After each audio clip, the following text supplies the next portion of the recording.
we have time for a small panel discussion, which I am about to start now. We have not received any questions from the audience yet. So we invite all the participants to submit their questions. It was something you might have not quite understood, or something you would like to contribute from your practice, from your work.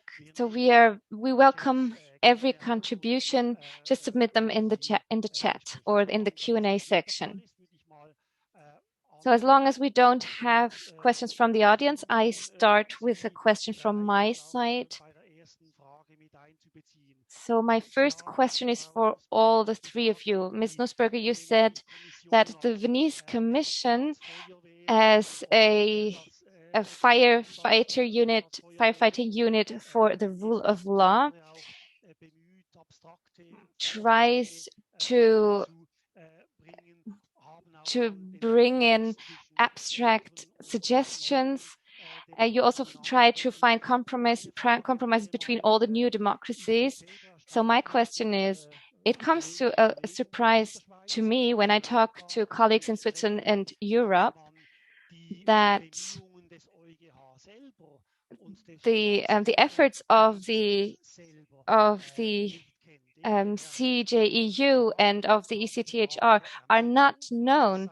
For example, how if Mr. Grimm said that the main question is how judges are appointed, we see that in Strasbourg and in Luxembourg lately there have been spectacular changes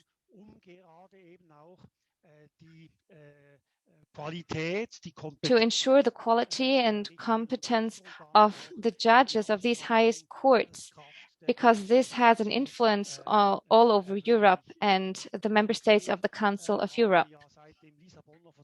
For example, since the Treaty of Lisbon, we have Article 255 on how the European Union works. We have the 255 committee, and you, Mr. Voskuhle, are not only a member of this committee, but the president. So we have a new example with this body who has a large influence with the expert opinions it publishes. So now's my first question. Here's my first question. Can you tell us something about your work in this field? And maybe as a second question, can you tell us something about the ECTHR in Strasbourg? We realized that it is subject to criticism, which 20 years ago would have been impossible.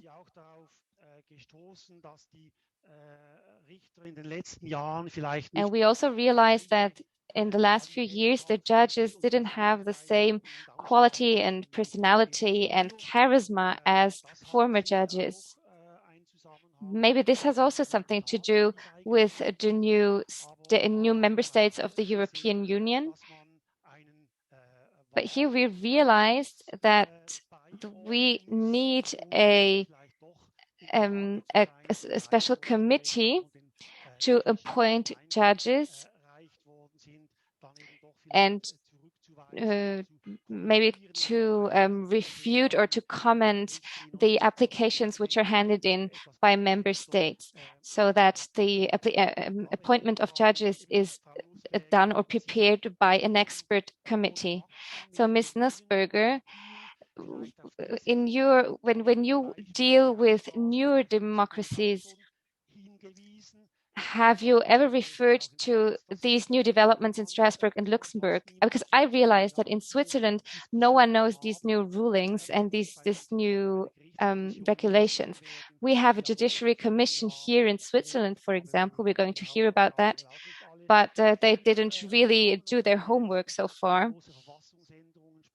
We now talk about constitutional reforms, and with that, we could think about the reform of these judiciary expert commissions in a way they already exist in Luxembourg and Strasbourg. So that's a question for all of you, but maybe you start, Ms. Nussberger. Can you tell us some examples from Strasbourg and Luxembourg and how you use them in the Venice Commission? Yes, that's a very important point. The appointment of judges who then influence the jurisdiction directly and indirectly. That's a large problem. For example, my mandate ended a year ago, and one of my colleagues has ended 2 years ago, but my colleague still works as a judge because we still didn't receive applications for to replace us. Because the reason is that the member states don't cooperate with us with the applications. Some of the lists have been blocked because these bodies, these special committees, judiciary committees, said that the candidates don't meet the requirements. They refuted the list from Turkey, for example, from Azerbaijan and different countries. So there were not many colleagues who left the courts and were replaced immediately. With basically all the replacements, we had problems that the standards didn't that the standards were met. For example, Germany, the court told Germany that they didn't have a transparent election process for the candidates. Now that's a problem.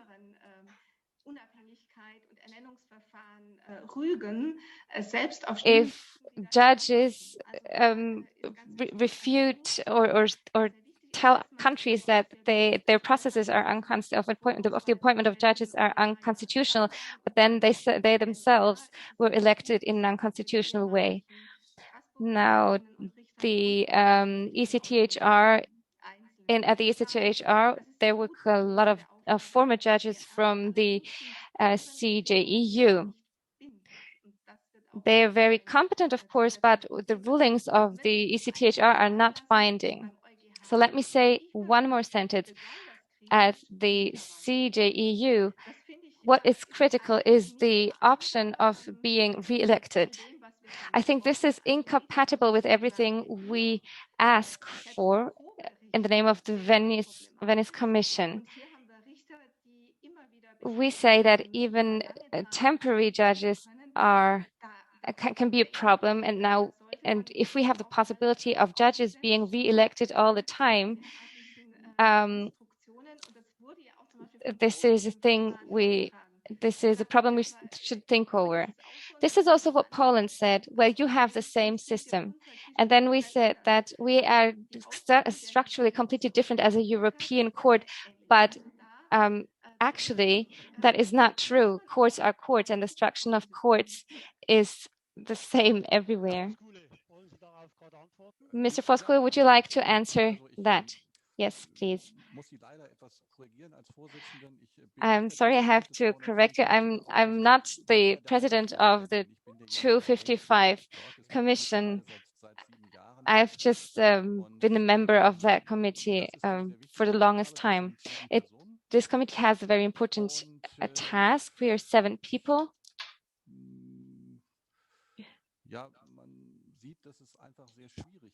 And it's just difficult to find appropriate candidates in all the member states to work as judges in our established system. These qualifications are defined in our laws. They require a certain expertise. At the CJEU, that means that you need to be able to speak French and you need to be apt in European law. And we often have the problem that questions are asked to the candidates. Our commission assesses the candidates. And for example, we asked, can you tell us 3 important rulings of the CJEU from the last 10 years, and we don't get an answer. This is sad, of course, but this is a situation we come across very often. And it's not only candidates from new democracies, which we cannot accept. It's also, for example, candidates from Austria. Our requirements are very high, of course, and the candidates need expertise in international law, which cannot be taken for granted with judges from smaller countries, for example. We haven't had any situation yet where our recommendation wasn't taken into consideration. The court always respected our assessment, and I think that if the court wouldn't listen to us as a commission, we as members of the commission would leave it, because we think that our decisions should be binding. Now we also see a positive development. The appointment of candidates is more systematic in ever more countries. There is more transparency and more constitutionality in the process of the appointment of judges. So I think we could go towards such a solution to develop mutual standards. And these efforts, and we are pleased to see that the countries make these efforts. And when we see that a candidate has been appointed in a country where this candidate had to go through a systematic process, this lets us trust in that candidate. So what do you think about people, or what is there are also people who apply for the highest office in court who are haven't been judges in their countries, but for example, state secretaries. They have, for example, successfully negotiated treaties for their small country, but they have no experience as judges.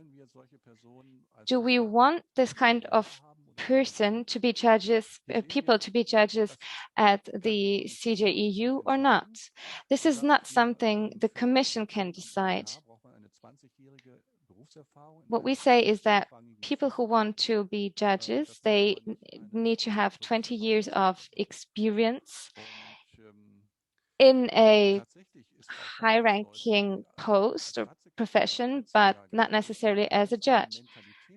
So people who have worked as state secretary for 10 years, they have a completely different mentality and understanding of the law than people who have worked as judges. They have a different fundamental understanding of courts and the proceedings at the court. I think that this is something we need to discuss, and we need to establish a common understanding on what does a judge have to be like, and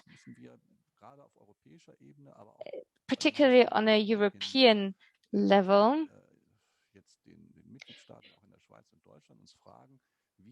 We need to ask ourselves, what kind of judges do we want? We need to develop criteria, which is of course difficult. Because even if you try to define independence and what the implementations of independence concretely are, so I think that's quite a complex question. Thank you very much, Mr. Voskuhle. Mr. Grimm, how would you answer these questions? And Ms. Nussberger and Mr. Voskuhle already gave you some keywords you could talk about. I actually don't have much to contribute, because I was a member of an international court.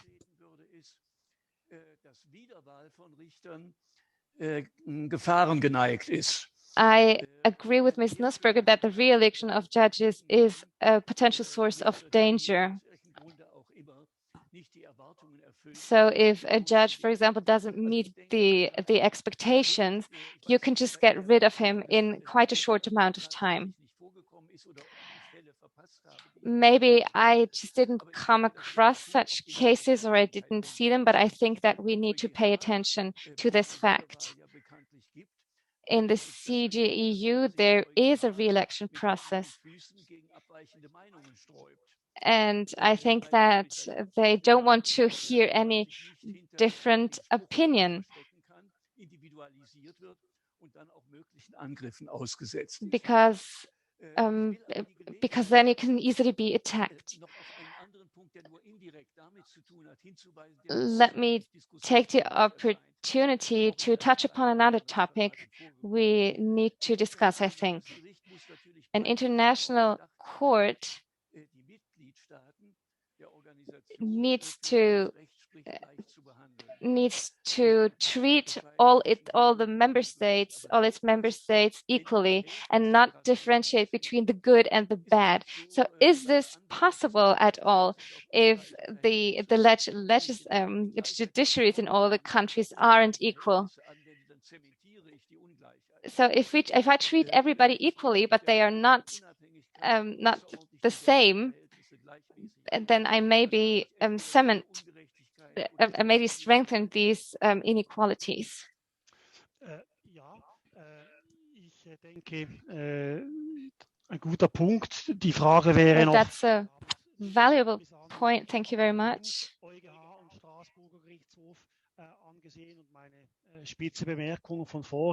Now we talked about these two courts, the CGEU and ECTHR, and I already touched upon the idea that there could be a certain loss of trust, which is why they needed to implement a judiciary committee. But on the other hand, we have the Lisbon Treaty, where there is also an improvement when it comes to the appointment of judges.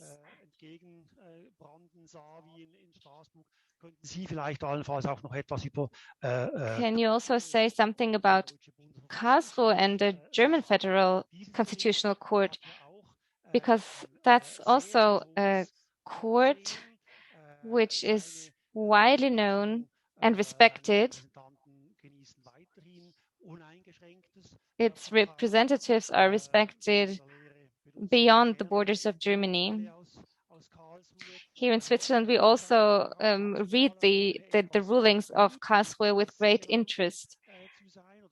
So maybe something works better in Karlsruhe or in Germany than in other countries or on the level of the EU. So maybe you can touch upon that question as well, particularly when it comes to the appointment of judges in Karlsruhe. I think we can boast something about that, Mr. Grimm and I. Einmal den großen Vorteil in dem Verfahren, dass wir eine Zweidrittelmehrheit brauchen. So what is an advantage in our process is that we need a 2/3 majority in the parliament. So we need to elect candidates which are likable by all the parties. So let's say people with extreme positions don't stand a chance to be elected as a judge. So this is one advantage. And the second important advantage, I only understood when I started to be a member of the court. So why is Karlsruhe not yet involved in politics? Because being a judge there is a very lucrative office. So why don't the parties put judges into our highest court? So why is every judge in Karlsruhe highly qualified? Today, this is Mr. Habert, Mr. Müller. They are outstanding jurists, outstanding lawyers. The reason is that if you are a member of the court in Karlsruhe, you need to work in Karlsruhe. So if you don't know anything about law, you have to work alone there. People will know directly that you know anything about it, because if there is a ruling, if something is in question, people will ask, don't you know the ruling of this and this year and this section? And if people don't know it, the audience immediately knows that they're not qualified. So we pass the rulings alone. We do the consultations alone. So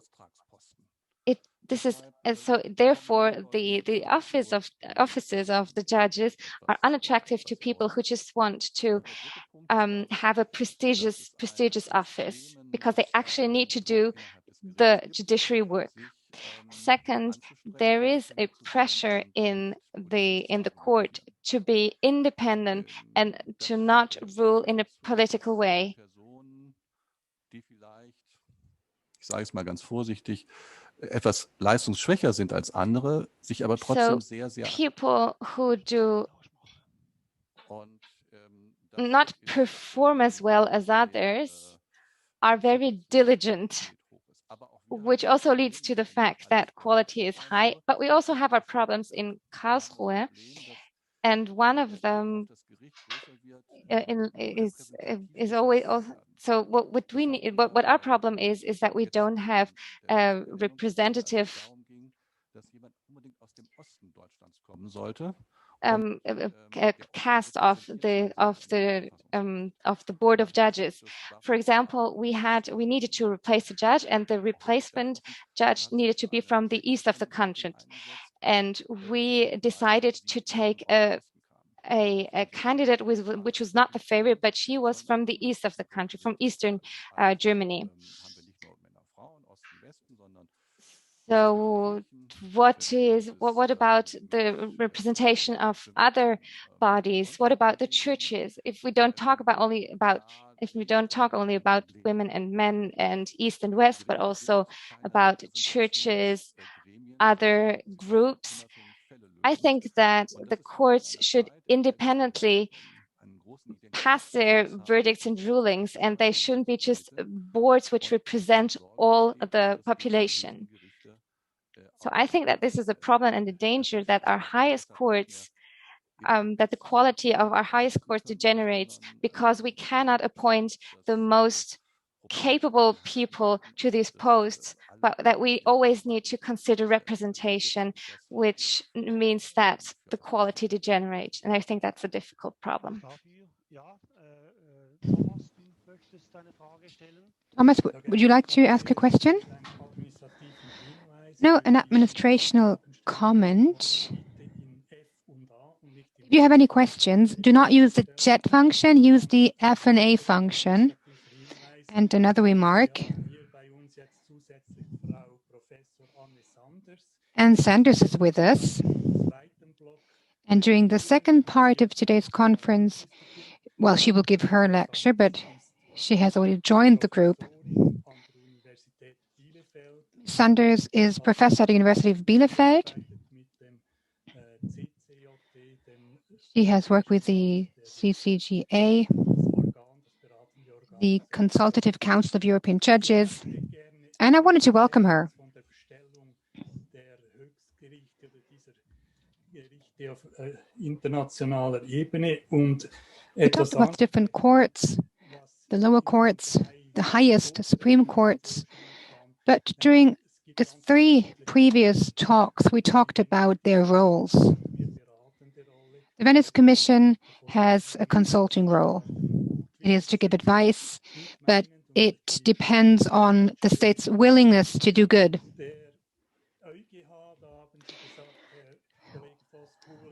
Mr. Voskuhle, you said that the ECJ is taking a look at the systemic framework. that it has given itself the competence. And Mr. Grimm, you said that the ECTHR is not yet doing this. Now, I would like to ask you, all the four of you, what would have to happen for the ECTHR to stop that? Why am I asking this?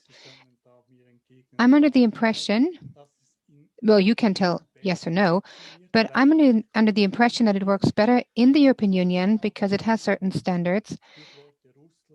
And outside of the European Union, Russia, Turkey, it doesn't work at all.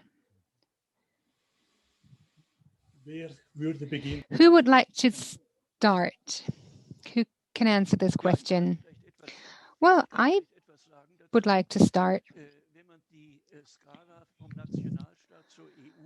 Let's take a look at the scale, national state and European Union. It's being changed quantitatively. It's a single state, and then we have 47 on the level of the Council of Europe.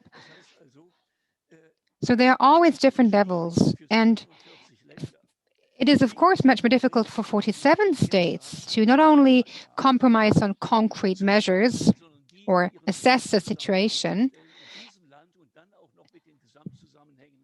to first assess it on a member-specific, country-specific level, and then extrapolate it to a comprehensive solution. It is, of course, difficult, and one needs to bear this in mind, but still, they need to tackle this. You might not be able to solve the problem on the highest level. It is a step-by-step approach, level by level. And it's difficult to systemize it. But let's say we were able to assess or embed a context or a situation with 7 or 8 variables into a joint context. That would be great. That would be quite some progress. Ms. Nussberger has an internal view. I have an external view, so maybe she could be the right person, or she is the right person to answer that question. Of course.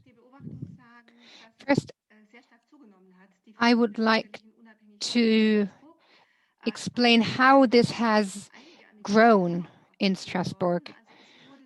There are different chambers, and it has become an urgent problem. The ECTHR and the ECJ don't have a good initial instrument. Why? Well, I mean, we heard about that at Mr. Voskuhle's presentation. Article 19 wasn't meant like that, but they said, okay, we don't have an instrument that is better than Article 19. And it comes with a dogmatic problem, to say the least. The ECTHR also has a dogmatic problem because it deals with cases like these in a twofold way, and sometimes it works quite well in terms of protection. The citizen says, I stand before an independent court, but how can we prove that? And then we end up with all these criteria that you were referring to. And it's very difficult to explain all that. And then there are exceptions, the Turkish military courts, you name it. And we try to end up with objective criteria. And then there are deficits in courts. And we see that once judges are removed. And if this situation is brought to court, then this case ends up with judges. So you don't have a subjective right to independence. It is an objective right. And the court in Strasbourg really tried to construct it around the corners, so to speak, with Buckhart, for instance, where the president was his term of office was not expanded. It was the president at the Hungarian Supreme Court. And he started working on the freedom of opinion. That was the initial point. The Article 6 topic was a topic on the fringes, and that was the big problem. The ECTHR tries to control these situations via Article 8. And then we have the Polish judges trying to fight this, and they're being sanctioned. They say they are removed. It is an interference with their private life. But we do not have the occupational freedom. And these cases will make us the Supreme Court of labor termination. So it's a problem to be able to use that and take it to the Court of Human Rights with a link to labor and employment. So the basic construction is difficult. If I may chime in, let me ask the following question. In the beginning of the ECTHR, we had state complaints and then individual complaints. And we have seen over time that it does not work well because the states see another state's complaint as an attack. So we have the High Commissioner for Human Rights, or maybe a body like this. They need to be able to file a complaint when it is about a systemic problem. Ms. Sanders, would you like to say something? Sure. What Ms. Nussberger just said is central.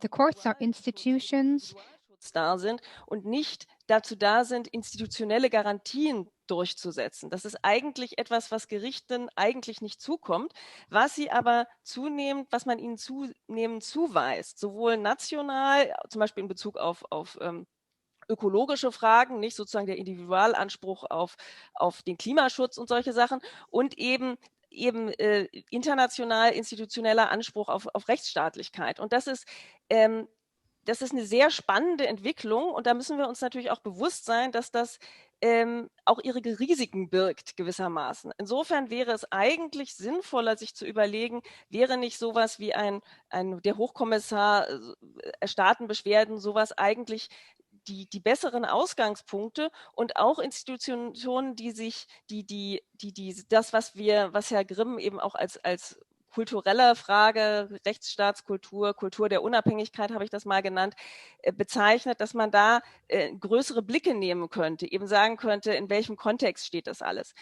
Beim EGMR war mein Eindruck, wenn ich mit ihm im Zusammenhang mit dem CCJE zu tun hatte, in Diskussionsrunden, durchaus der Eindruck, dass viele der Richter sehr, sehr aktiv darüber nachdenken, wie man zum Beispiel Artikel 6 individueller auslegen kann. Aber die Frage ist natürlich wirklich, wollen wir das, und ist das der richtige Weg dieser Gerichte?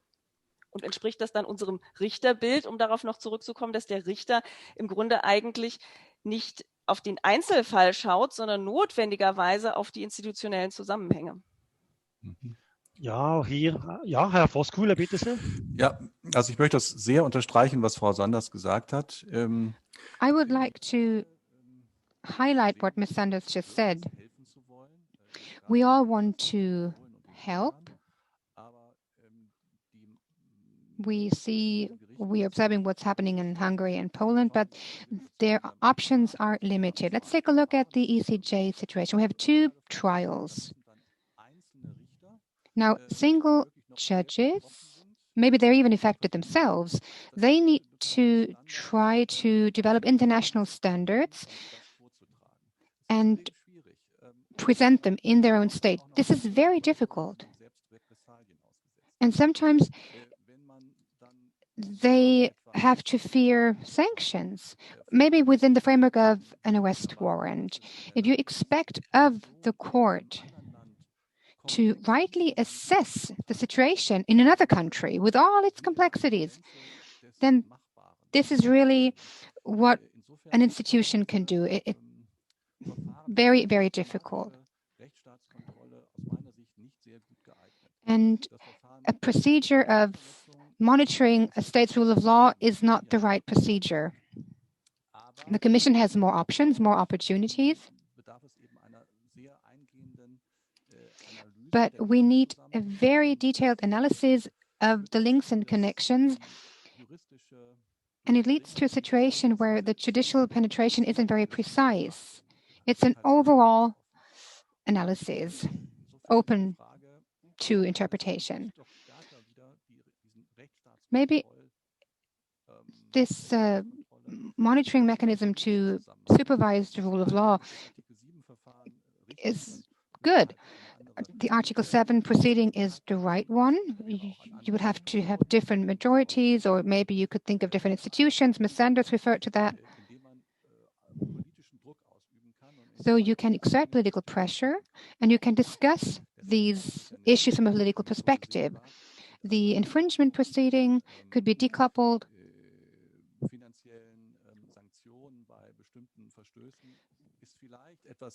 from financial means, but maybe this is much more helpful to have this link than resorting to the judiciary. But if you couple it to a subjective claim of an individual, it brings us to a situation where political questions need to be decided upon by judges, and this will lead to a problem of acceptance. Mr. Grimm?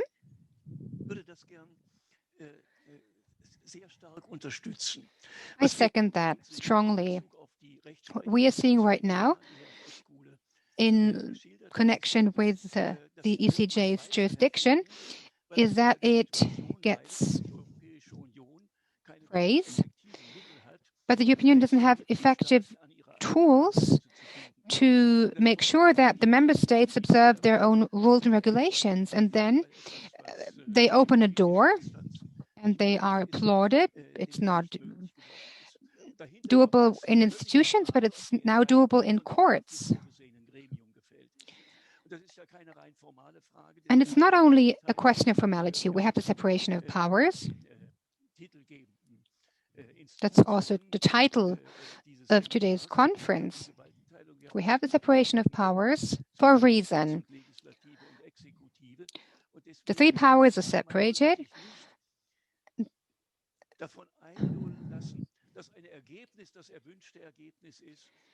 And I believe in the long term, the damage is harsh. It's quite big. Well, time is of the essence. It's 5 to 3. And there are so many questions coming in. I don't know what question to pick.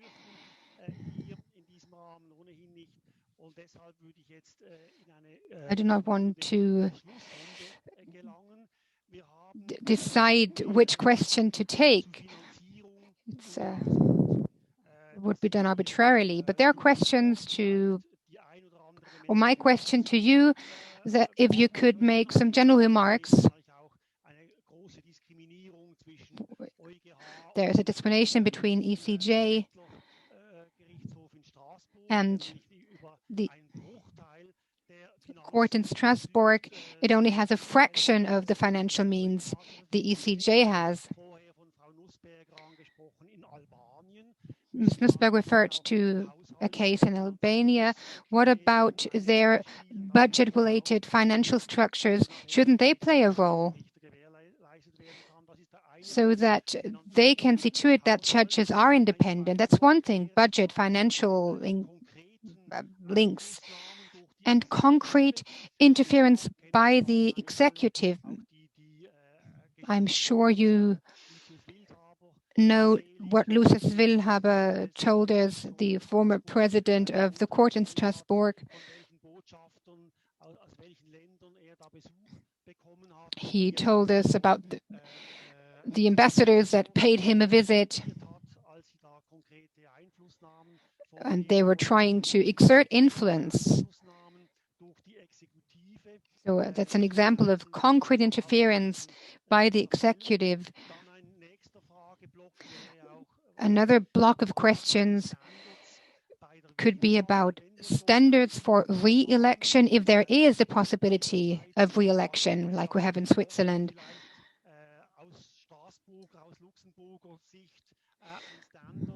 What could be a standard developed by Strasbourg or Luxembourg? And in what way could the Commission's opinions be included? And a last question that affects us a lot in Switzerland is a question pertaining to political party affiliation. Political parties have a recruitment mandate, basically, but it comes with a recruitment responsibility. When we were enrolled at university, it was different, and things have evolved, of course.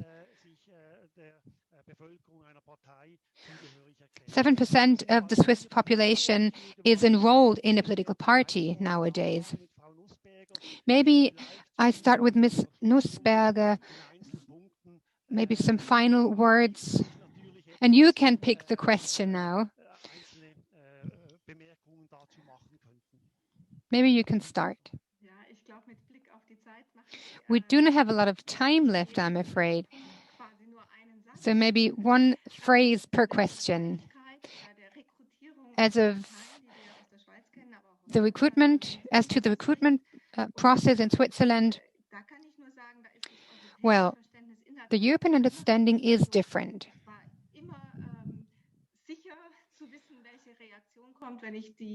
I've always known the reactions when I explained the recruitment processes to the Constitutional Court in Karlsruhe. They told us, no, we had never been a member of a political party, so it's the opposite, basically. And in the East European countries, it's different too, and we can understand where their understanding comes from. As to financial means, yeah, the court in Strasbourg is poor, same for the court in Luxembourg. And I don't believe that they will receive more financial means.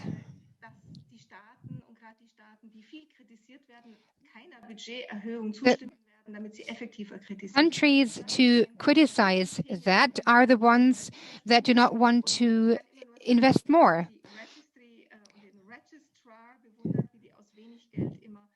So I bow my head to the registry. They have only some means, but they make the most of it. As to the question concerning to re-election and standards, re-election shouldn't be possible. It was abolished at the ECTHR for this exact reason. And, well, as to the last point, concrete interference by the executive. I have never seen that, but let me say the following. There is an indirect interference, which is quite problematic, and we have to deal with that. Let me take Switzerland as an example. You know that there was a referendum in Switzerland, I believe it was 2 years ago. And it would have led to a situation where Switzerland dropped out of the ECTHR. It was about the last word being with the judge. And if you make rulings, does that mean that the state affected can step on the brake? And the judges who basically read the paper and they know what's at stake, they could, I say they could be pressurized. They could be put under pressure. But it's much more, well, the indirect interference is much more central. Hinter der Frage der Parteilichkeit When it comes to the question of the membership of parties, we need to answer a larger question. Judges are part of the state power, and in a democracy, they need a democratic legitimation. And if they're not democratically legitimized by people's votes, which I do not support, let's have a look at the US, and you understand what I mean. You need to have money to finance your campaign, your pre-election campaign, and so on. So if you don't want to legitimize yourself by the people, which I don't think is necessarily good for the office of a judge, then we need to take the legitimation from somewhere else. And we can then almost only legitimize ourselves by people who have themselves been legitimized by the people, which is the parliament. So we can't really get around the political parties. And even if we establish intermediary bodies which are impartial by appearance, they are not so impartial at a closer look. So I think that we just need to deal with that people belong to a party, or judges belong to parties. I don't think that it is helpful if we forbid the judges to be part of a party, because it doesn't necessarily mean that they represent certain values and that they judge according and in alignment with these values. I think that this is most important, that that the party values don't influence the judges' rulings. Now, I think we get back to the legal culture of a country. The Federal Constitutional Court is legitimized by the legislative, and the 2/3 majority in Germany led to the fact so far that there is in total a high neutrality of the Judiciary Board in Karlsruhe. And I don't know why it's not different, because usually if we have a supermajority that elect a body, it is usually the case that parties tell each other, you accept my candidate and I accept your candidate. But that was never the case. The political parties agreed upon the candidates. And they often use the means of a veto. But the public doesn't know that, because these sessions are held behind closed doors. Well, I'm not sure whether we should open the doors and whether that would lead to better or rather worse results. Thank you very much, Mr. Grimm. Mr. Voskuhle, you have the floor.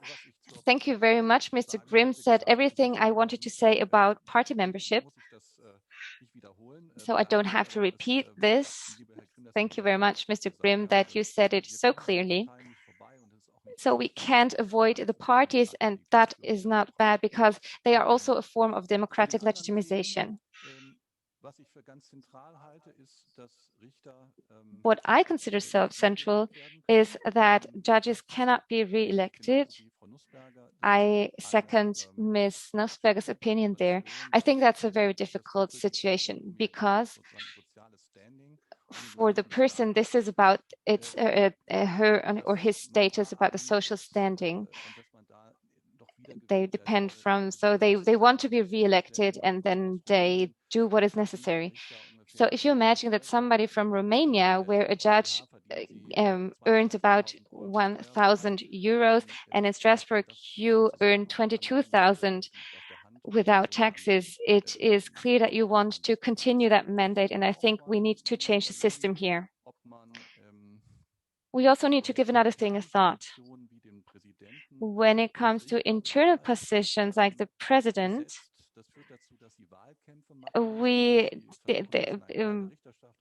it means that if we do official elections there internally, then you need to do a pre-election campaign and so on, and you have to form a group of supporting judges. So I don't think that this is a very healthy procedure. So we need to have a closer look at our and the international courts and make sure that they are financially well off. They have to be financially secured, and the judges too. If a judge, if it terminates his or her term in office, they need to have the option of receiving a pension, because otherwise he will slide into a new dependence. And I think that is quite problematic at the two international courts we are talking about. So a person who stops working as a judge in one of the courts has nothing when he terminates his term in office and needs to find something new how to earn money. So we worked out some solutions in our commission. And we underline that the salaries of judges shouldn't go beyond a certain point and that they are essential to our proceedings. Last thing I would like to say when it comes to interference, when we talk about actual court proceedings, then courts are more resilient than we might think. It's the indirect interference at the beginning and in the end, which are a point of danger but we never get phone calls where people say, could you please pass your ruling in this or that way? I think that this happens less often than you would say. When I was a judge, I never came across such a situation, and nobody ever told me such a story. The problems are at the beginning. Who gets access to the court? And at the end, can I stay? What will I do afterwards? And so on. So I think this is where we need to put our focus. Also, when it goes when we talk about freedom of instructions, then we don't really have this problem in Germany, because there will always be a political fuss about such a case, and that would be dangerous for example, a politician who wants to influence a judge. I don't think that this is where our problem actually is. There are countries which might deal with that problem, but I don't think that we should focus on that in our discussion at the moment. Thank you very much. Thank you very much, Mr. Voskuhle. We have still some time left for Ms. Sanders.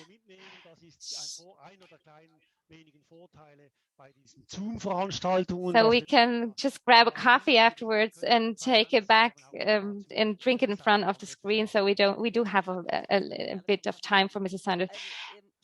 So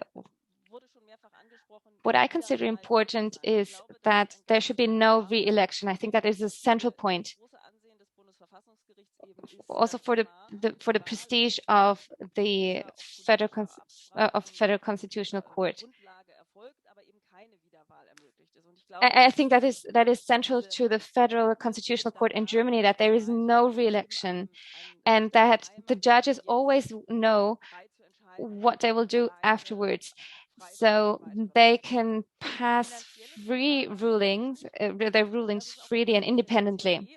Financing is another point I would like to touch upon. If we want an independent judiciary, we need to finance them well, because if the buildings degenerate, if a judge doesn't know how to feed his or her family, it is clear that the judiciary can't be independent.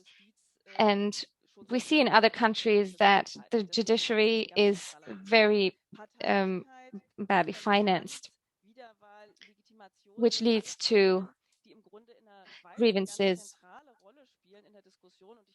the legitimation by the sovereign, the people, is very important for Switzerland, and I think we will touch upon that in the second part. Thank you very much, Ms. Sanders. So we come to the conclusion of the first part of our conference, the European part. Like in a good seminar in Switzerland, I would say that the best seminars are the ones where we as lecturers learn the most. And I think it was a fantastical round. I learned a lot. It was very interesting. And it was impressive what we heard from you. I think in the second round, in the Swiss part, we're going to keep all what you said in mind. Thank you very much. I think we were able to answer some questions, not all of the questions. I also have some questions left, but I think that I'm sure that we will have a second conference of the kind, and we'll maybe touch upon these questions the next time. So now we have 15 minutes break, and we will find ourselves here again. Mr. Stadelmann will host that second part about Switzerland. Enjoy your coffee. Thank you very much.